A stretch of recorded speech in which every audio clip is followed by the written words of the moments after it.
Welcome. I'm Tracy Schario, instructor for the George Washington University Strategic Public Relations Master's Program. And with me today is David Henderson. Our students are reading his book about making news and building relationships with reporters and journalists and producers. And he's been gracious enough to join us today to answer some of your questions.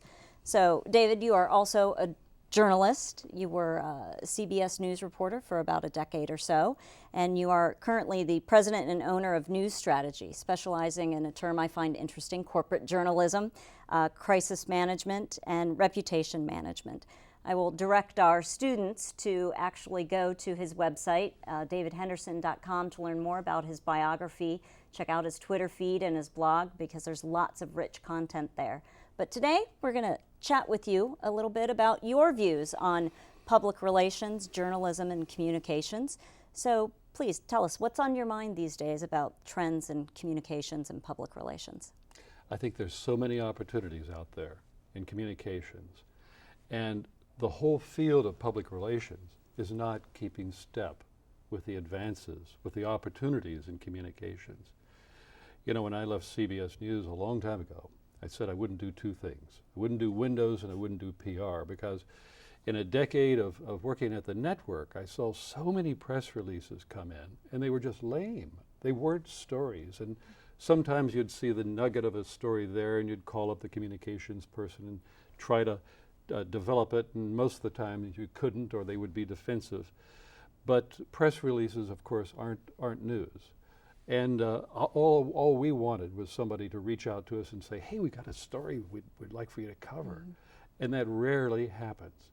That was a long time ago. And things haven't changed. Technology has changed.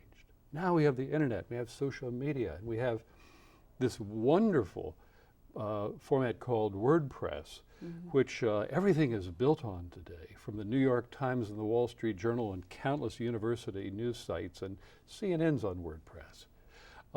Any organization can create a news site on WordPress for virtually nothing. It doesn't cost anything. But communications is not keeping up.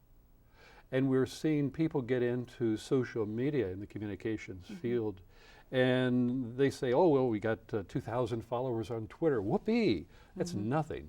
My wife's a human rights advocate, and she's got 10,000. I mean, come on, let's get real. You know, 100,000, 200,000 is something to celebrate.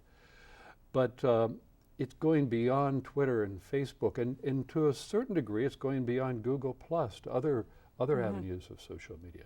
So that's what's on my mind. I'm just very disappointed, I guess, in the communications field. And to be honest, with all due respect, I think that by the time the students finish this course, the field, the media, everything will have changed and gone even further. It's moving that quickly. Wow. I can attest to that, being in the field and sometimes feeling like I can't keep in touch or one step ahead of things.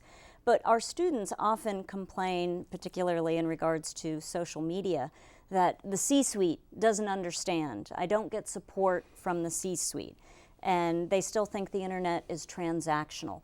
What does the social internet really mean? And what advice do you have for students on working with management to get the 100,000 Twitter followers? Well, be realistic about it.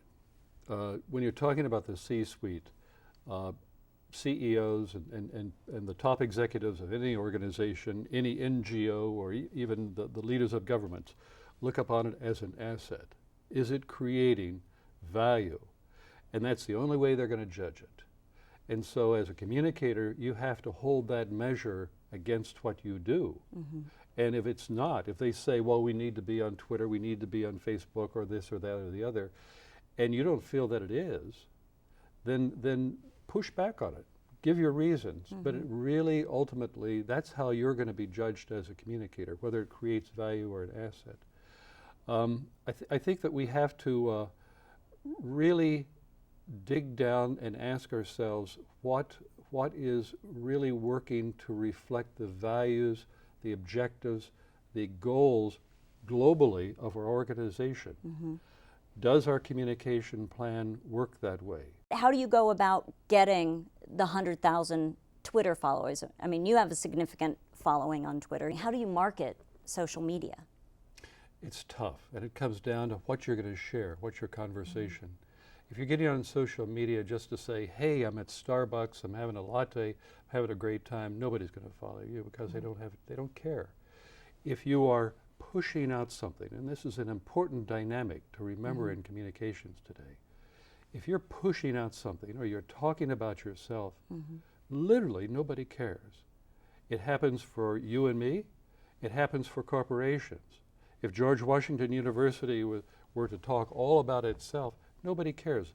People judge you on what you have to say, what you have to share, what's the value of your product or your service or what you're offering someone else. That's where we are today. So in social media, don't talk about yourself, but share things. Give you a quick example. A couple of years ago, a friend of mine who's on The Office, Rainn Wilson, called me at home one night and he said, I want to get on Twitter. And I said, well, you know, you have to have something to share. And he said, I do. I've got this new website called soulpancake.com. And he explained what it was, and it's really a very cool website. And he got on Twitter and is very open. I mean, you can direct message him and it will go right to his iPhone. And he exchanges, it gets into conversations with people. He has, I think, more than 2 million followers on Twitter. He's one of the top people on Twitter. And his purpose, though, was to drive traffic to soulpancake.com because that's where his passion is. And he did that by engaging with his millions of fans around the country. I think that use an example like that and put it into your own organization. How are you going to create a story that connects with the audience, knowing that your story doesn't appeal to everybody? Figure out who your audiences are. Figure out who you want to reach. My wife in human relations and doesn't reach out to everybody, only people in that segment. I only reach out to people in the communications field. I don't reach out to everybody. So kind of narrow your focus, narrow your audiences in order to increase your reach, if that makes any sense. It makes perfect sense, and I personally think the value of social media, particularly Twitter and Facebook, is the fragmentation of audiences, as you really get to target and have a very focused conversation. And a lot of people are kind of all over the place, and that's why you lose followers, is because you've gone beyond your core mission. But you mentioned storytelling, so I want to delve deeper into that because you talk a lot about it in your book, Making News. It's a question that our students are constantly struggling with. You know, how do I pitch a news release versus pitch a story? Could you give us your thoughts on that? I think the days of pitching a story are over. Look, in the last 9 years, 28% of the newspapers in the United States have shuttered their doors. They haven't just gone online, they're gone. 28%.